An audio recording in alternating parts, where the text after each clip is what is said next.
Oke, assalamualaikum warahmatullahi wabarakatuh. Nahmaduhu wa nusalli ala rasul karim. Amma ba'du. Alhamdulillah, kita lanjutkan lagi pertemuan kita di pemrograman web ya. Kemarin sudah kita singgung sedikit terkait dengan proses instalasi CodeIgniter ya.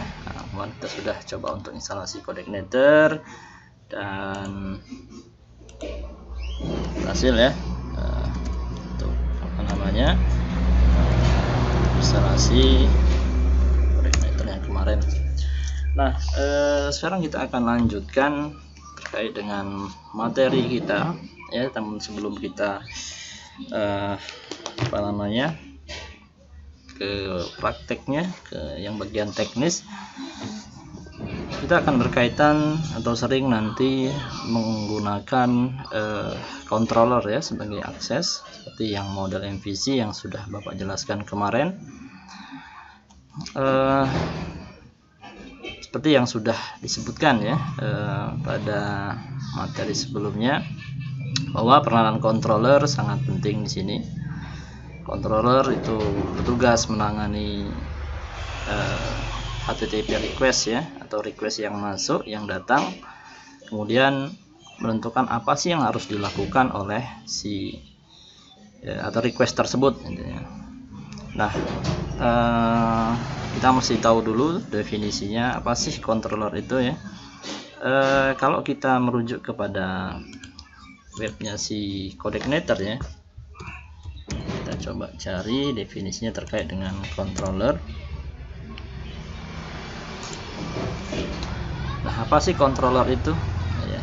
Controller adalah sebuah file class ya. Jadi controller itu sebuah file class yang diberi nama sedemikian rupa sehingga nanti dapat dihubungkan dengan URL ya.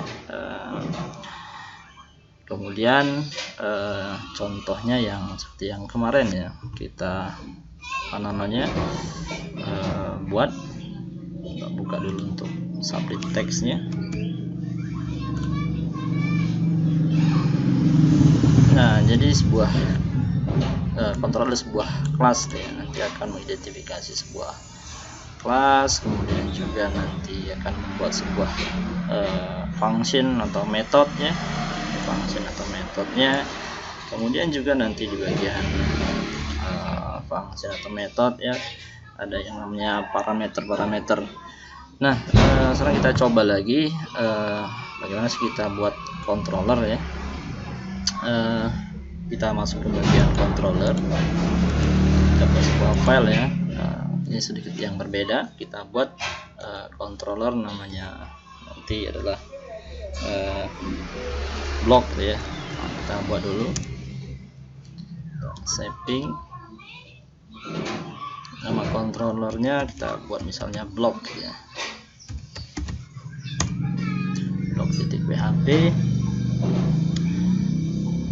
Nah, nanti kita buat dulu, kita buka PHP-nya, kita buat sebuah kelas ya, kelas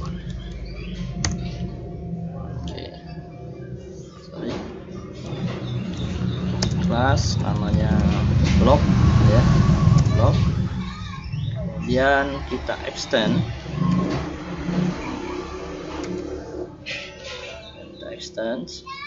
ke CI controller ya.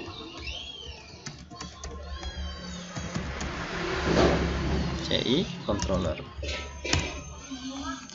Nah, kemudian kita buat sebuah function ya di dalam kelas block public function ya, function index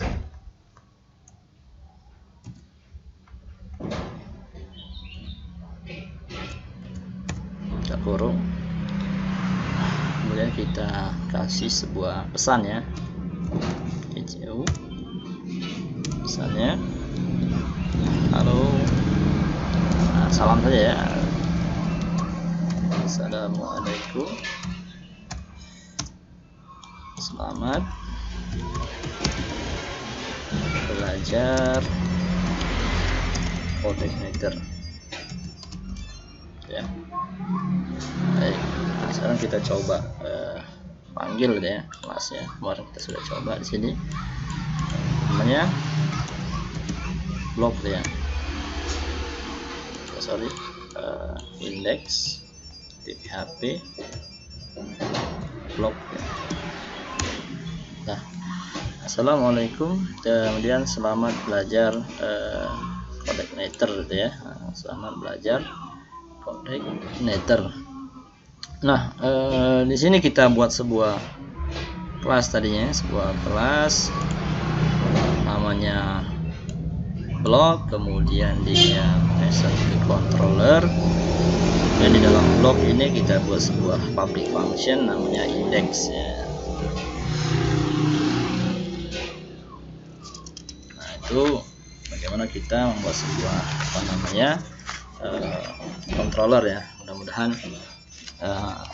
tidak terlalu susah dan yang mudah diingat gitu ya.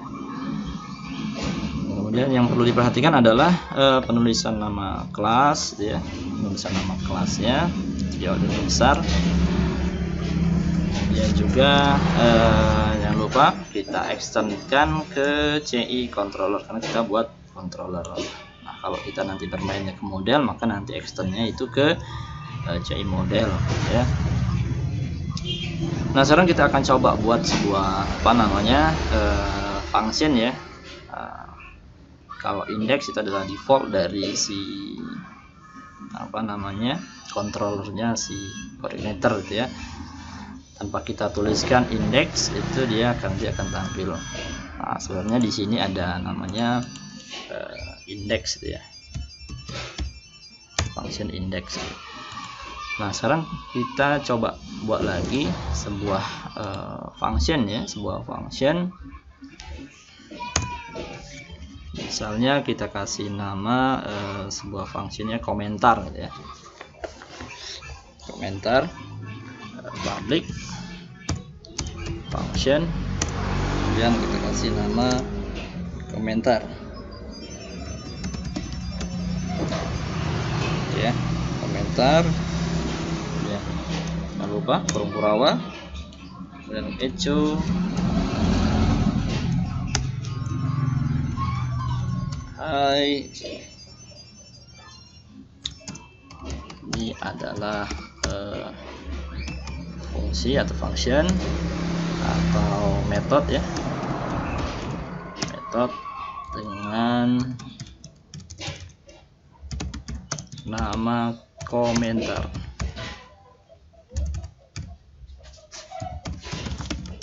ya. Nah, jangan lupa titik koma.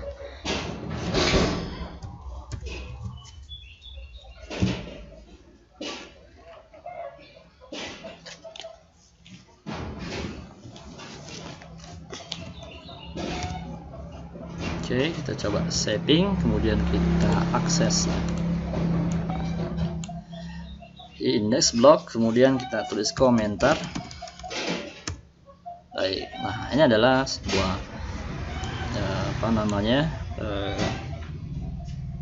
metode ya atau function komentar. Mudah kan untuk cara buatnya. Baik, membuat URI segmen yang pertama, kemudian juga URI segmen yang kedua ya, yang ketiga itu biasanya parameter. Nah, sekarang kita coba untuk membuat sebuah parameternya ya.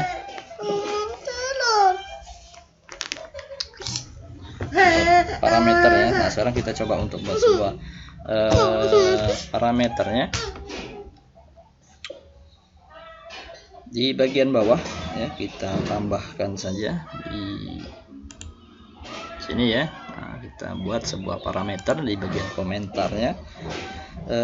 Misalnya nama aja ya, nama, kemudian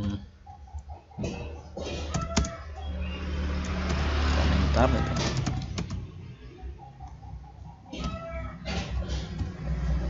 Oke. Nah, sekarang kita tambahkan lagi di bagian bawah ya, hijau.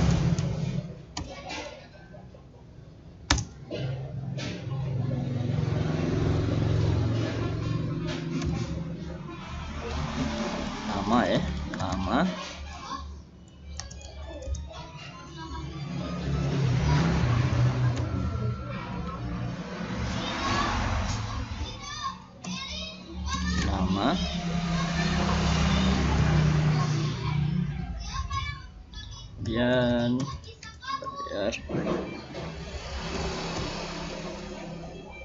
kemudian yang berikutnya adalah komentar ya, komentar.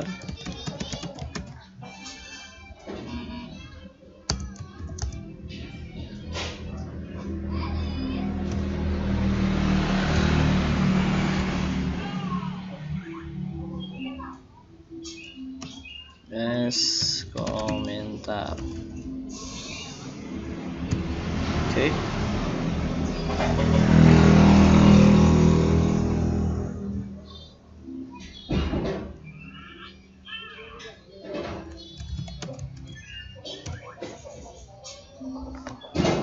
sekarang kita coba untuk akses ya. Jangan lupa di setting kita tambahkan sebuah nama di sini ya. Kita coba. Oke, assalamualaikum warahmatullahi wabarakatuh. Kemudian kita belajar kemudian kita kasih nama misalnya Rudy ya, Rudy.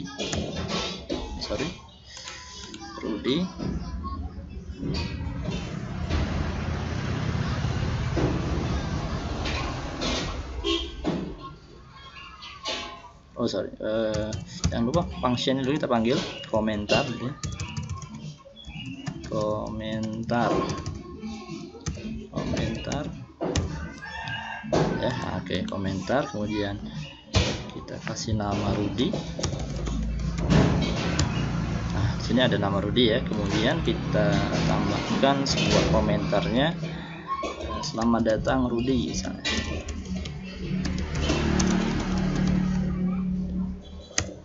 Nah ya, kan ada namanya komentar selamat datang Rudy.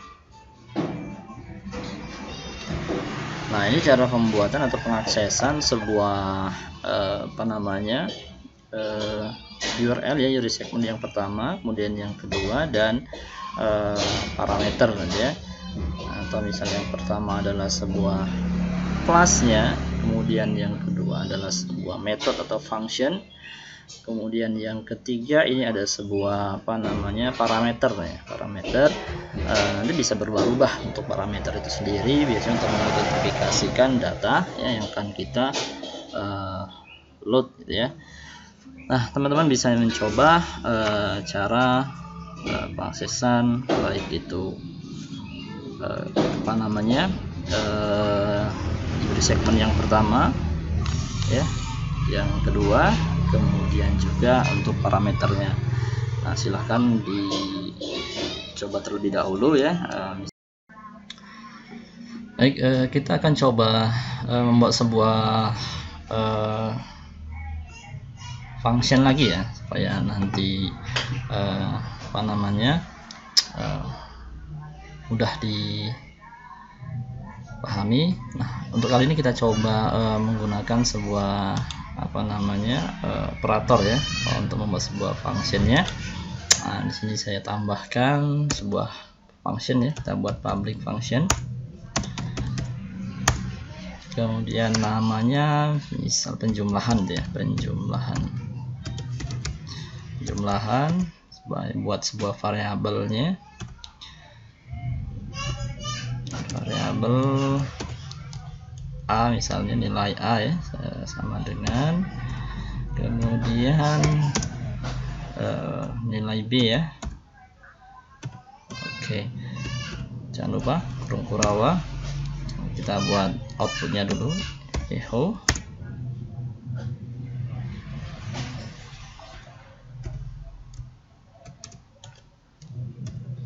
Nilai A ya sama dengan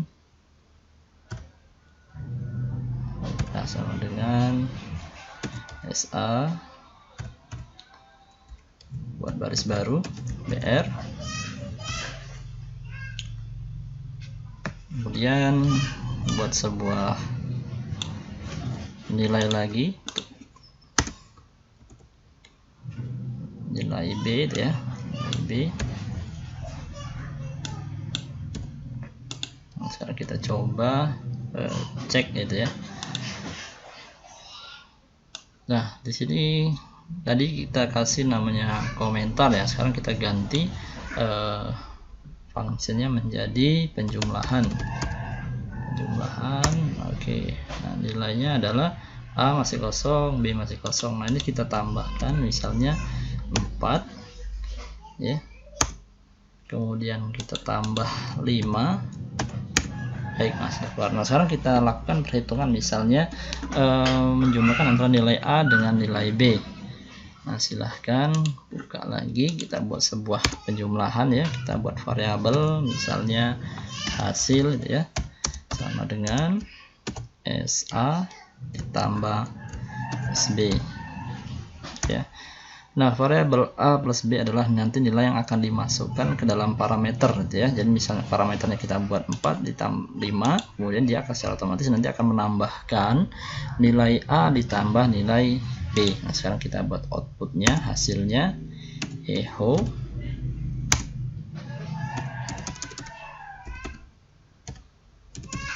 gitu ya, hasil penjumlahan nilai, misalnya nilai A itu ya, nilai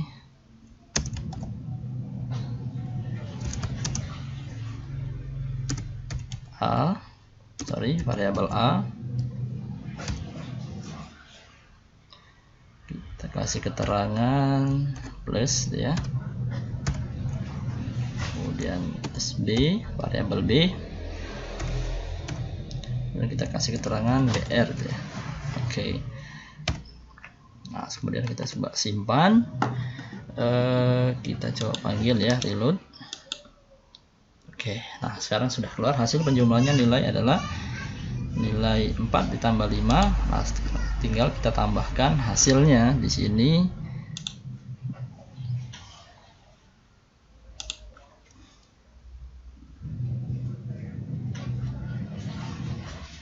Sama dengan ya, kita buat sama dengan S hasil. Nah, variabel ini yang kita panggil hasil ya, hasil. Baik, kita reload. Oke, hasilnya sama dengan 9. Nah, ini bisa dicoba untuk misalnya teman-teman mau melatih untuk membuat perhitungan, misalnya perkalian kemudian pembagian juga bisa dilakukan di bagian controller ya. Tapi perlu kami ingatkan bahwasanya untuk outputnya ini tidak kami sarankan untuk dilakukan di controller. Nah, nanti untuk bagian output sebenarnya nanti bisa kita lakukan di bagian view ya. Nah, baik, kira-kira nanti silahkan dilatih ya untuk penulisan controller, cara mengakses controller, kemudian cara membuat sebuah kelas di controller ya, kemudian cara membuat sebuah function, kemudian cara membuat sebuah parameter di controller. Nah, kemudian coba dilatih juga misalnya untuk melakukan beberapa dasar dari PHP ya, seperti penjumlahan, perkalian, kemudian pembagian di controller. Nah, selanjutnya adalah kita akan lanjutkan ke bagian view ya. Nah, dimana view nanti adalah output dari program di CodeIgniter yang akan kita demokan nanti ya. Nah, sekarang kita lanjutkan ke bagian view.